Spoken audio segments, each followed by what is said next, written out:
Morning everyone, and welcome to this week's Whole School Assembly, which I have titled Making a Difference in Our Community. The theme of today's assembly is community and making a difference to that community. Look at our values. The assembly is key to our third value, desire to contribute to society in a positive way. At this point, I'd like to say how nice it was to see Year 10 and 12 last week, bringing our community back together.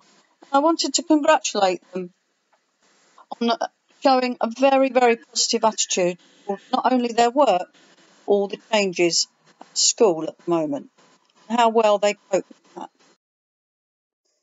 The quote for this week is a humanist quote.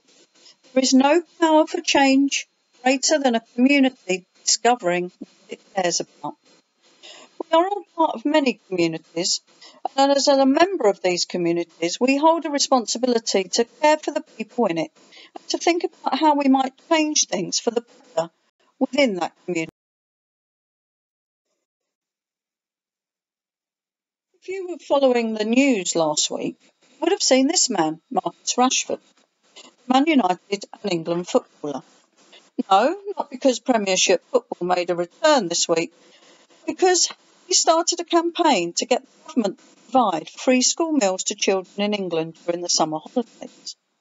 The government had said no to these plans.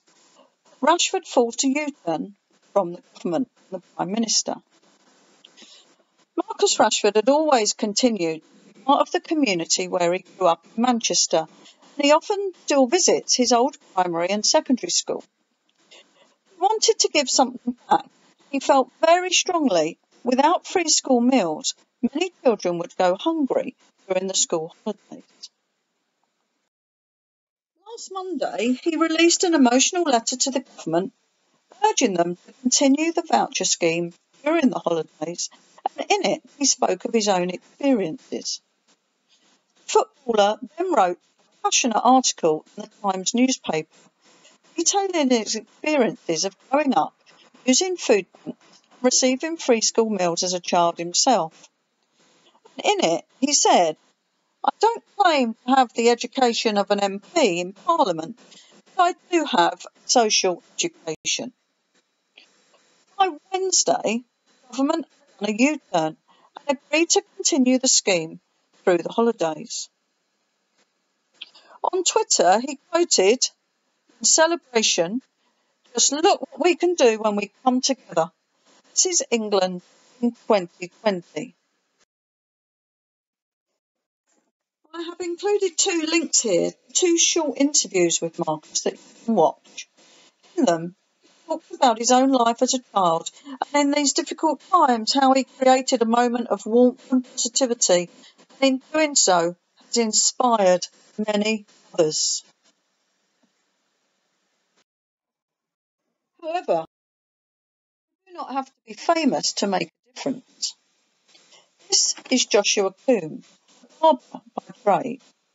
He's an ordinary guy, but is the inspiration behind the social movement encouraging thousands of people to carry out small acts of kindness. It's the driving force behind Do Something for Nothing. It's to start with was a very small idea to help its community, and it has now reached over 100 million people across the world and has inspired thousands to support the communities they live in. He began by helping homeless people in London, giving them free haircuts on the streets. And then, with two mates, and a digital campaign to encourage the public to carry out acts of kindness and goodwill. Joshua said that this isn't about me as an individual, but about us as a collective, us as a community, and listening to those who feel lost or unheard in society. He now travels the world making a difference to the homeless community and states, "True asset is what you give, not what you take."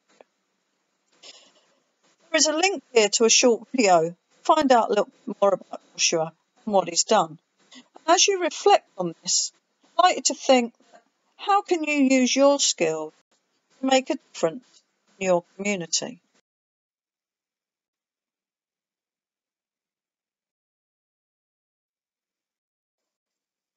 Another good example of helping a community is the experience of Jim Stein.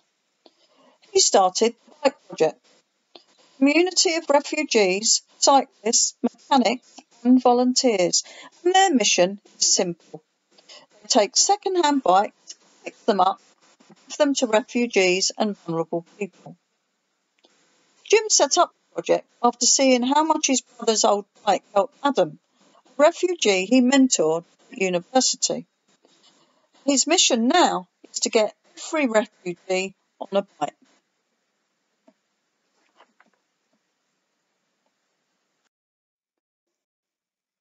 The impact was great. It gave Adam independence, access to healthcare and other services, and even helped them socialise more. These are all examples of how people have made a difference in a community. From a small idea, with the help of media and social media, had local, national and global impact. It doesn't have to be. We are all members of many communities: family, neighbourhoods, school, clubs, and religion, to name but a few. You can have a positive impact on these communities. A few examples are these. You can make a positive impact by respecting everybody, helping out your friends, supporting one another, and sharing experiences. You can perform random acts of kindness, like Joshua. Fine. Start a club or a group. Create something in the community. Make your voice heard. But most importantly, try and think, be change. As we have seen from the examples in the Assembly, involvement in our community, whatever level, can help us to become responsible and active citizens who understand the challenges people face and then can work to improve the quality of their lives. As you reflect on today's Assembly, I'd like you to ask yourself these questions. What communities do you think you belong to? How can you help shape those communities? What contribution can you make? And what contribution can you make to the community of our Academy? Are you doing what you should be? Are you completing all your work to the best of your ability? When we return to being a whole school community again, hopefully in September, I'd like to take some of your ideas forward of how we can together create some new initiatives for the APA community. And I'm going to leave you this morning with a quote. One small positive thought in the morning can change your whole day. Thank you. Just one addition and one notice this morning.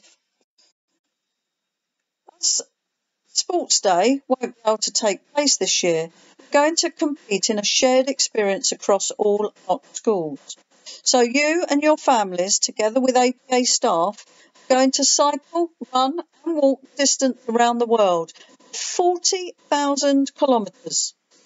It's going to run between the 1st to the 15th of July and will be held as a house competition. Full details will be sent out later this week via email and show my homework. Thanks very much for listening.